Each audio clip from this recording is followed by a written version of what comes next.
баарнд хийж байна. Хажуудаа баахан VIP өрөөтэй. Тэгээ эн чинь цаанаасаа бодлоготой. Тэгээ юм үзээгүй хоорондоо уулзаагүй нөхчүүд VIP-нд ороод ганц юмны мөглөө мултраад архиугаа байж хооронд ардуур нь аливаа юм шийдчихэд байгаа шүү дээ. Удаж байгаа. Нэг бол буудалт тийм. Буудалт өрөө аваад байлартаа явчихдаг байхгүй. Уг нь бол манайх өмнөд ялж явах үед нам хариуцлагатай байх үед олон байж байгаа үед төрийн ордонд хуралддаг байсан. Төрийн ордонд хуралдахад манайх одоо өөрийн бүрээс үдшийн бүрийн хүртэл хуралддаг байлаа. Нэг нэгнийгээ шүүмжилдэг байлаа. Асуудалд нээлттэй ханддаг байлаа. Мууд сайддаг байлаа, эвдэрдэг байлаа. Гараа бараа салдаг байлаа. Энэ урдуудыг амжилттай болдог байсан төрийн ордонд. Тэгээ төрийн ордонд хийхгүй дандаа баарнд хийгээд байгаа ардуура хар дагуулж байгаа. Олон төрлийн хар дагуулж байгаа. Тэгвэл төрийн ордондоо сурал хийж болоод байна. Өчигдөрхөн төр ардчилсан хүч хэрхэлэгчтэй холбоо гинөө. Манай намайг зарж ирсэн Эрдэнэ тэргүүтээ нөхдөө төрийн ордонд сурал хийгээд байлаа. Эдгээр болоод байгаа юм чи бүхэл бүтэн засаг 42 гишүүнтэй парламентэд нам төрийн ордонд хийж болох үстэй. Тэгээ одоо хар дагуулсан юм олон байна. Тэгээ одоо нэг 300 эд УПХ-тэй ихэнх нь одоо нөгөө намайг зарж идсэн Эрдэнэгийн конопчингууд байгаа. Бүгд эзэнтэй Женкогийн конопчингууд байгаа. Нам улс төрийн нам яах ёстой? Үе таалгаа нэгээ сэлгээ хийгээд шин зүү хүмүүсээр ингээд шинчлээд тэгээд тэд нар нь улс их орныхоо төлөө намын төлөө үс баримтлалынхаа төлөө явах ёстой гэдэг байхгүй юу? Харамсалтай тийм биш. Бүгд конопчингууд байгаа наад болж. Энэ нөгөө хэлэхэд тэгээд одоо салхиороогүй 12 оноос хойш явж баг 10 жил болчихлоо. Тэгээд намын дүрм одоо шинжлэгдэх ёстой. Улс төрийн тухай намын хууль гарсантай холбогдуулаад 12 сарын 31-ээс одоо өмнө шинжлэгдэх ёстой. Тэрнээс өмнө намын дараагаа солих ёстой. Тэгээ намын дараагаа одоо солино шүү дээ. Тэ? Ялагдсан хариуцлага хүлээх ёстой. Тэгээ явж байгаа үнээр ачаа бүү татуул гэж тийм биз дээ. Ган төмөр явах гэж байна. Ачаа татуулаад яах вэ? Одоо очиж ачцаагийнхаа ажлыг хий гэж. Тийм ээ? Тэнд хийсэн. Гишүүдээс нэр дэвшүүлсэн байгаа. Юу? Танай намын хэд хэдэн гишүүдээс намын дарга өрсөлдгөө бол хэлсэн байгаа шүү. Мөрөөдөгч 7 байгаа шүү дээ. Тэ?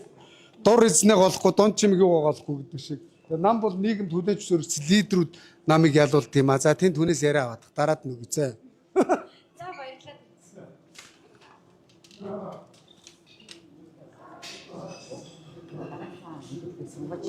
Маш тодорхой. Ер нь бол 6 сараас хойш илэрхийлсэн байгаа. За тэрнээс хойш багагүй хугацаа өнгөрсөн байна. Бүхэл бүтэн 3 сар өнгөрнө гэдэг чинь бол энэ айл гэр маань те ер нь эзэнтэй байгаа мó, эзэнгүй байгаа мó гэдэг асуудал зүй ёсоор бас тулгарч байна. Тэгэхээр хамгийн түрүүнд шийдэх ёстой ажил бол Арцлан нам маань аавтай болох ёстой. Арцлан нам маань өөрөөр хэлбэл шинэ удирдлагатай болж байж сая дараагийнхаа үйл ажиллагааг идэвхтэй, эрчимтэй, үндсэн зорилгын хүрээнд явуулах ёстой. Тийм учраас мэдээж хамгийн түрүүнд шийдвэрлэх ёстой асуудал бол энэ Арцлан намын удирдлагын асуудал. Арцлан нам аавтай болдог. Ээжтэй болж болохгүй. Тад нэг. Бас яг хуу айл өрхийн тэргүүн гэдгээр наа хэлээ. Гэхдээ айл өрх гэдэг чинь ганц тий аав дээр тулгуурлаж явахгүй. Энэ маш их өндөр үүрэг гүйцэтгэдэг хүн бол ээж хүн байдаг. Энийг бүгдээрээ мэдж байгаа. Төсөв мөнгөний зохицуулдаг тий. Араас нь бас бодлого шийдлийг хэлж өгдөг. Чихэнд нь шивндэг хүн бол бас эмэгтэй хүн байдаг. Ер нь бол сүүлийн үед бол та бүхэн мэдж байгаа дэлхийн нийтэд бол эмэгтэй хүмүүсийн улс төрдөг манлайлал бол асар ихээр нэмэгдэж байгаа. Маш олон улс орнуудад бол эмэгтэй ерөнхий сайд, эмэгтэй ерөнхийлөгч, эмэгтэй улсын хурлын дарга гарч байгаа. Тэгэхээр өөрөө чи яг асуултанд хариулахад бол тэгэлгүй яах вэ? Тийм ч учраас одоо эмэгтэй Арцлан намын гишүүд бас одоо энэ аавын ээжийн үргийг гүйцэтгэнэ хэмээн өөрсдийнхөө үзэл бодлыг илэрхийлээд байна. Баярмаг гишүүн та үндэсний бодлогын хороонд ороод хэдэн жил болж байна? За 2000 сүүлийн би чи 2 хугацаатай. Эхлээд бол 2001-ээс 2006 он хүртэл баха. Үндэсний бодлогын буюу Арцлан намын анхны үндэсний зөвлөлт хорооны 30 гишүүний нэг Говьсанбар аймагаас сонгогдож орж исэн. За дараагийн үе гэх юм бол 2019 оноос өдийг хүртэл үндэсний зөвлөлт хорооны гишүүн байна.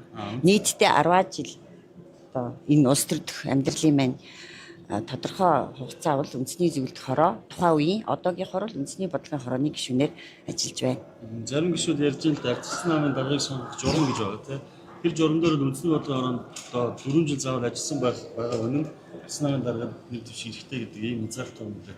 Энэ хязгаарлалтаа авъя гэсэн нэг хэсэг байна. Ирээрээ нэг хэсэг байна. Таны хувьд? За ерөнхий том агуулгаараа бол Арцлан нам тэр тусмаа арчилтаа гэдгээ илэрхийлэхийн тулд мэдээж хэн бүхэнд нээлттэй байх ёстой. Ямар ч хүн Арцлан намд ороод үнэхээр манлал байх юм бол үндэсний бодлогын хорооны гишүүд нь сонгоод гаргахад буруу зүйл огт байхгүй. Энэ бол ардын намынхаас ялгарах манай Арцлан намын онцлог. За гэхдээ бид нар хууль ёсны, хууль цаазд улс оронд амьдарч байгаа тийм учраас энэ Ардсан нам гэдэг одоо айл өргөч өөрөө бас өөрийн гэсэн дүрмтэй, журамтай. За тэр журмын дагуу бол одоо ярих юм байхгүй тийм заалт байгаа. 4-өөс доошгүй жилгээд. Тэгээ ялангуяа хамгийн сүүлийн одоо 2023 онд хийсэн сонгуулиар бол бид нар яг энэ журмын дагуу нэр дэвшигчтэй тодруулаад өрсөлдөөд хийсэн. Тэгэхээр өөрөөр хэлбэл дээд шүүхэд бүртгэлтэй манай Ардсан намын одоо хууль цааз бол өөрийн чинь асуудаг 4-өөс доошгүй жил үндэсний бодлогын хорооны гишүүний ажиллах ёстой гэсэн заалт байгаа. Тэгэхээр яг хуу хин нэгэн хүнд зориулж дүрм журмаа өөрчлөх үү эсвэл бол ерөөсөө бүх хүнд нээлттэй байх уу гэдэг ийм хоёр асуудлын дунд л байна. Миний бодлоор бол үндэсний бодлогын хороо бол энийг шийдэх бүрэн эрхтэй байгууллага.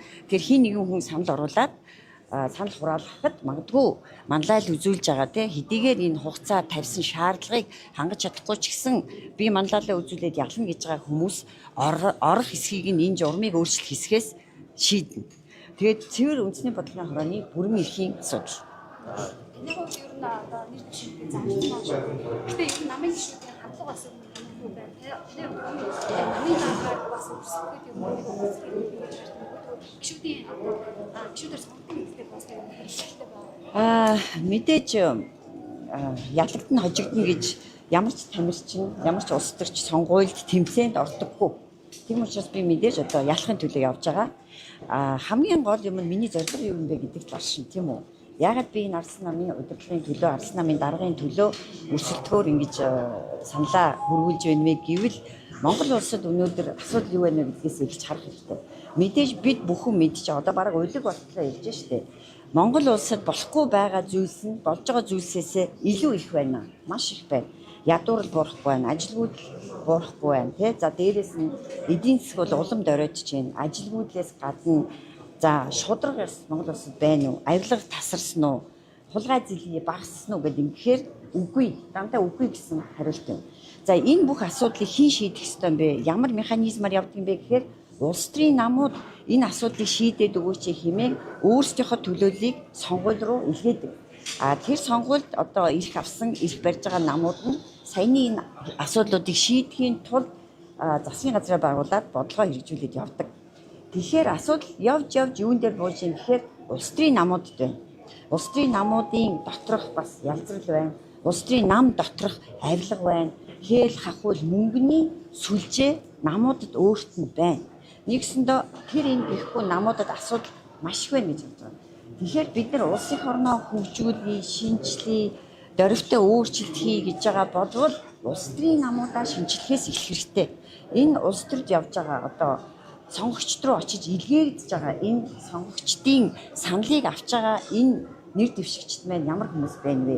Шудраг зарчмаар гарч ирж чадчихэв нү? Гарч ирсэн хойноо яг нөгөө сонгогчдын эрх ашигыг хамгаалж дуугарч тэмцэж ажиллаж чадчихэв нү гэдгээс маш их юм хамаарна. Тийм учраас миний одоо үндсэн зорилго бол асуудал явсаар байгаад намуудад байна. Тэгэхээр энэ намуудын доторх асуудлыг шийдэж энэ нам дотор реформ буюу шинжил хийж энэ нам доторх ялцралыг арилгаж ээж энэ нам доторх одоо юу гэдэг вэ? Шудраг бус зүйлийг арилгаж ээж нам дотроос цэвэршиж вэж юу болох нь вэ? Улс их орон хөгжих нь. Улс орон дох реформыг бол нам хүн шиг нам гэдэг шиг нам шиг нам байж авч явах юм байна гэдэг ийм одоо дотоод итгэл үнэмшил бодлогыг ТЖ-гийнхаа хувьд би энэ намын удирдлагад өрсөлдөхөөр шийдсэн. Тэгээ хэрвээ би энэ намд одоо энэ сонгуульд ороод намын дараагаар сонгогдох юм бол саяны миний хэлж байгаа асуудлуудыг шийдэхийн төлөө явна. Ер нь бол улс төрийн намын үндсэн буюу цорын ганц зорилго бол улс төрийн сонгуульд ялах. Яалаад өөрснийхөө одоо туганд ор эвлэлтэнд нэгдсэн тэр хүмүүсийн чинь нэг чиг шугам, жанжин шугам үжил санаа гэж байгаа. Үжил баримтлал гэж байгаа. Тэр үжил баримтлалаа бодлого болгож хэрэгжүүлэхийн төлөө хатуу явах ёстой. Тэрний төлөө л энэ нам оршдог. Тэгэхээр энэ намыг тэр зорилгыг хангуулахын тулд удирдлагаас маш их юм хамаарч байна. Тэгэхээр энэ бүгдийг засаж залруулж одоо нам дотор реформ шинжилгээ хийж үүнийгээ улмаар төрийн бодлого болгоход нь нөлөөлүүлэхийн тулд би одоо хувьдаа энэ шийдвэрийг гаргасан.